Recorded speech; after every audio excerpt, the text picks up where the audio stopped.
നെടുമങ്ങാട് ആശുപത്രിയിലെ നവജാത ശിശുവിന്റെ മരണത്തിൽ ഡോക്ടർ ബിന്ദു സുന്ദറിനെതിരെ ഗുരുതര ആരോപണവുമായി കുഞ്ഞിന്റെ അച്ഛൻ ബിനിൽ. ശസ്ത്രക്രിയയ്ക്ക് മുൻപ് ഡോക്ടർ പണം ആവശ്യപ്പെട്ടു. റൂമിൽ വെച്ച് 2 തവണയായി 10,000 രൂപ കൈമാറിയെന്നും ബിനിൽ പറഞ്ഞു. ബിനിലിന്റെ വാക്കുകളിലേക്ക്. ഡോക്ടറുടെ മുറിയിലെത്തിയാണോ പണം നൽകിയത്? മുറി തന്നെയാണ് ചെന്ന് കൊടുത്തത്. രണ്ട് പ്രാവശ്യം കൊണ്ട് കൊടുത്തു. അങ്ങനെ തന്നെയാണ്. അവിടെ നിന്ന് എല്ലാവരും പറഞ്ഞിട്ടില്ല ഇത്ര വെച്ച് ഫീസ് വെച്ച് കൊടുക്കുന്ന ഞാൻ കൊടുത്തിട്ടുണ്ടല്ലോ. 2 പ്രാവശ്യം റൂമിൽ പോയിട്ടുള്ളൂ. പിന്നോടല്ല ഇവിടെ ഈ ആശുപത്രിയിൽ വന്നിട്ടാണ് കണ്ടിട്ടുള്ളത്. ആശുപത്രിയിലേക്ക് ഡിവൈഎഫ്ഐ പ്രവർത്തകരുടെയും പ്രതിഷേധം. ഡോക്ടർ ബിന്ദു സുന്ദറിനെ ജോലിയിൽ നിന്ന് സസ്പെൻഡ് ചെയ്യണമെന്നാവശ്യപ്പെട്ടാണ് പ്രതിഷേധം. റിനു ശ്രീധർ ചേരുന്നുണ്ട് തിരുവനന്തപുരത്ത് നിന്ന് വിവരങ്ങളുമായി. റിനു, വളരെ ഗുരുതരമായ ഒരു ആരോപണം കൂടിയാണ് ഇപ്പോൾ ഡോക്ടർക്കെതിരെ വരുന്നത്. കുഞ്ഞിന്റെ അച്ഛൻ പറഞ്ഞതനുസരിച്ചാണെങ്കിൽ പണം വാങ്ങിയിട്ടുണ്ട്, 2 തവണ പണം നൽകിയിട്ടുണ്ടെന്ന് പറയുന്നു.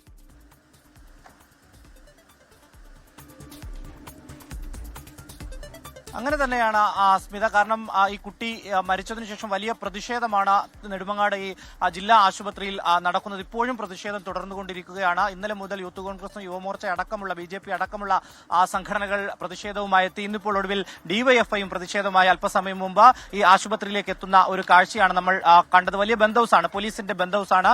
നിലവിൽ ഡോക്ടറെ സ്ഥലം മാറ്റിയിരിക്കുന്ന സാഹചര്യം. പക്ഷേ നടപടി അവിടെ കൊണ്ട് ഒതുങ്ങുന്നില്ല. അവരെ സസ്പെൻഡ് ചെയ്യണം, അറസ്റ്റ് ചെയ്യണം എന്നീ ആവശ്യങ്ങളാണ് ഉന്നയിക്കുന്നത്. എനിക്ക് തൊട്ടപ്പുറത്തെ മോർച്ചറിയിൽ ഈ നവജാത ശിശുവിന്റെ മൃതദേഹമുണ്ട്. പോസ്റ്റ്മോർട്ടം ചെയ്യുന്നതിന് വേണ്ടി ഇതുവരെയും പോയിട്ടില്ല. അത്തരമൊരു തീരുമാനത്തിലേക്ക് എത്തുന്നില്ല എന്നുള്ളതാണ് ബന്ധുക്കൾ പറയുന്നത്. കാരണം ഇതിൽ ഡോക്ടർക്കെതിരെയുള്ള നടപടി ഒരു കാരണവശാലും അംഗീകരിക്കാൻ കഴിയില്ല. അത് ചെറിയ നടപടി മാത്രമാണ്. സ്ഥലം മാറ്റം, തുടർ നടപടി വേണമെന്നുള്ളതാണ് ഇവരുടെ ആവശ്യം. നിലവിൽ ഇപ്പോൾ ഈ കുഞ്ഞിന്റെ അച്ഛൻ ഒരു ആരോപണവുമായി വന്നിരിക്കുന്നു. 2 തവണയായി 5,000 രൂപ വീതം ഈ ഡോക്ടർ കൈക്കൂലിയായി വാങ്ങിയിരിക്കുന്നു എന്നുള്ളതാണ്. 2 തവണ ഈ ഡോക്ടറുടെ റൂമിലെത്തിയാണ് 5,000 രൂപ വീതം ഡോക്ടർക്ക് ഈ അച്ഛൻ നൽകിയത് എന്നുള്ളതാണ് വലിയ ആരോപണമാണ്. കാരണം ഒരു കുഞ്ഞിന്റെ അല്ലെങ്കിൽ ഒരു ഗർഭിണിയായിട്ടുള്ള സ്ത്രീയുടെ സിസേറിയനുമായി ബന്ധപ്പെട്ടുകൊണ്ട് ഈ ഡോക്ടർ 10,000 രൂപ കൈക്കൂലിയായി കൈപ്പറ്റി എന്നുള്ളതാണ്. എന്തായാലും വലിയ പ്രതിഷേധം ഉയരുന്നുണ്ട്. ഈ കുട്ടിയുടെ ബന്ധുക്കളടക്കം ആശുപത്രിയിൽ വലിയ പ്രതിഷേധം നടത്തുന്ന ഒരു കാഴ്ചയാണ് നമ്മൾ കാണുന്നത്. ഏറ്റവും പ്രധാനപ്പെട്ട ഒരു കാര്യം വൈകാരികമായി ആ കുഞ്ഞ് പറഞ്ഞത്, എന്റെ കുഞ്ഞിന്റെ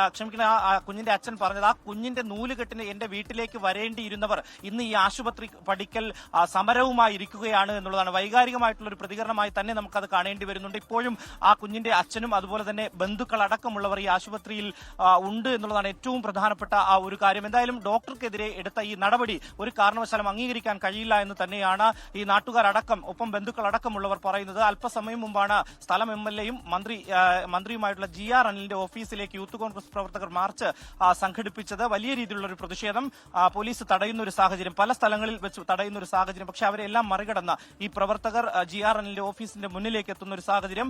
നിലവിൽ ഇതുവരെയും മന്ത്രി ഇവിടെ എത്തി, ഈ സ്ഥലം MLA കൂടിയായിട്ടുള്ള മന്ത്രി ഇവിടെ എത്തി ബന്ധുക്കളെ കാണുവാനോ ആശ്വസിപ്പിക്കുവാനോ തയ്യാറായില്ല എന്നുള്ളതാണ് ഏറ്റവും പ്രധാനപ്പെട്ട ഒരു കാര്യം. എന്തായാലും പ്രതിഷേധം ശക്തമാവുകയാണ്. ഇന്നലെ അർദ്ധരാത്രിയും നമ്മൾ കണ്ടതാണ്. വലിയ പ്രതിഷേധമാണ് ഈ നെടുമങ്ങാട് ജില്ലാ ആശുപത്രി കോമ്പൗണ്ടിൽ നടന്നത്. ഇന്ന് രാവിലെ മുതലും വിവിധ രാഷ്ട്രീയ സംഘടനകളും ഒപ്പം ഈ കുഞ്ഞിന്റെ ബന്ധുക്കൾ അടക്കമുള്ളവർ ഇവിടെ കുത്തിയിരുന്ന് പ്രതിഷേധിക്കുന്ന ഒരു കാഴ്ച ഇപ്പോഴും അത് തുടരുകയാണ്. വരും സമയങ്ങളിലും അത് തുടരും. രാത്രിയായാലും ഇതിനൊരു അന്തിമമായിട്ടുള്ള ഒരു തീരുമാനം ഉണ്ടാകാതെ ഈ കുഞ്ഞിന്റെ മൃതദേഹം ഏറ്റെടുക്കില്ല എന്ന് തന്നെയാണ് ബന്ധുക്കൾ പറയുന്നത്. കർശനമായ ഒരു തീരുമാനം, നടപടി ഡോക്ടർക്കെതിരെ ഉണ്ടാകാതെ ഈ പ്രതിഷേധം അവസാനിപ്പിക്കില്ലെന്നാണ് കുടുംബവും ഈ ഇരു പ്രതിപക്ഷ പാർട്ടികളും പറയുന്നത്. റിനു ശ്രീധറാണ് തിരുവനന്തപുരത്ത് നിന്ന് ഈ വാർത്തയുടെ വിശദാംശങ്ങൾ നമുക്ക് നൽകിയത്. ലോകത്തെവിടെയായാലും ഏത് സമയത്തും 24 വാർത്തകളും ഓഗ്മെന്റഡ് റിയാലിറ്റി പാക്കേജുകളും എക്സ്പ്ലെയിനറുകളും വിശദമായി കാണാൻ ഞങ്ങളുടെ YouTube ചാനൽ നിങ്ങൾക്ക് സബ്സ്ക്രൈബ് ചെയ്യാം.